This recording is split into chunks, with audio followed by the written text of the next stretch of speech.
just needed a nap. Like have you ever taken a long nap and just woken up feeling completely different? I used to do these retreats when I was a youth pastor called Diving Deep retreats, and a lot of it revolved around developing but also practicing things that helped us deepen our faith. Like we would have prayer stations. We would have reflections that they could go off and read by themselves in Scripture. We had art stations. They could do watercolor, oil color. They could even do clay sculpting, and all those things were a part of the retreat. But I remember one retreat that we went on, there was this young lady that was on the retreat, and the only time we saw her was at a meal. That was it. She'd come and eat, she'd disappear. She'd come and eat, she'd disappear. And I remember when we got in the van, packed everything up, heading back to church the Sunday morning after the retreat was done, she looked at me and she said, "Man, Mark, this was the best retreat I've ever been on in my life." And I'm like, "Well, tell me about it. What made it so meaningful for you?" And she said, "All I did was sleep, and man, do I feel good." Sleep, rest, learning what it means to take time out for ourselves. We don't do that very well, especially the point of the semester that we're in. There's a passage in Matthew chapter 11 where at the end of the chapter, Jesus says this, "Come to me, any of you who are weary, carrying heavy burdens, and I will give you rest." Jesus giving us rest. Now, that sounds really good for us, and it's something that we need a lot, actually. But here's the interesting thing about that chapter. Do you know what happens in the beginning of the chapter, the 11th chapter of Matthew? It's when John the Baptist is beheaded. His cousin is murdered, all for sport, really. And in between that, a couple other stories about Jesus' encounter with people that he comes in contact with. And he ends the chapter after having received the news about his cousin's murder, looking at those that are following him, that are being oppressed by religious leaders, telling them, "Look, if you're tired, come to me. If you're weary, if the burdens that you carry are heavy, put them on me. My yoke is easy and my burden is light. Come to me."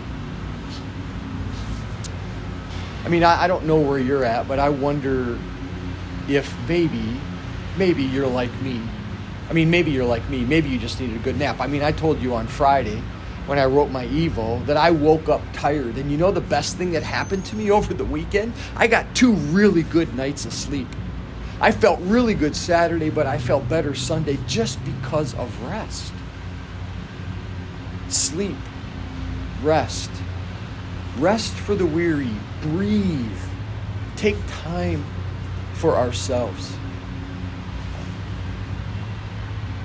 Learning what it means to take what is heavy on us to Jesus and asking him to help us with it, asking him to help us process it, asking him to help us know what to do. That's what it means to cast our burdens on him. But I think it's also what it means to rest, to trust, to realize that Jesus has us. Sometimes, it's as simple as what that young lady did on a retreat. Just slept the whole weekend away. There are other times, though, where it's more active than that, where we genuinely come to Jesus and say, "I don't know what to do with this. I'm tired. Father, help me with this."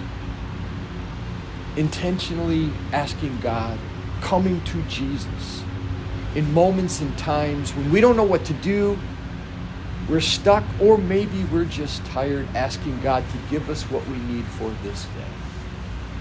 So are you tired? Are you worn out?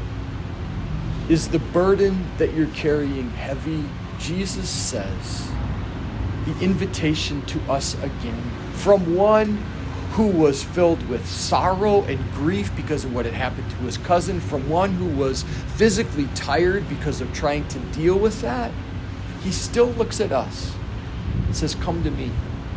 Come to me. The invitation is there for us to spend time with Jesus. Sometimes it's reading our Bible, sometimes it's praying, sometimes it's just sitting in silence and listening, and sometimes the best thing we can do for our soul is to take a good nap. My hope for us this week as we continue to navigate this semester, reaching the point where we are tired, where we are weary, that we sense that God is with us, that he will help us in our weariness. He will help us with the burdens we carry. He gives us the invitation to bring them to him. And when we do, we find rest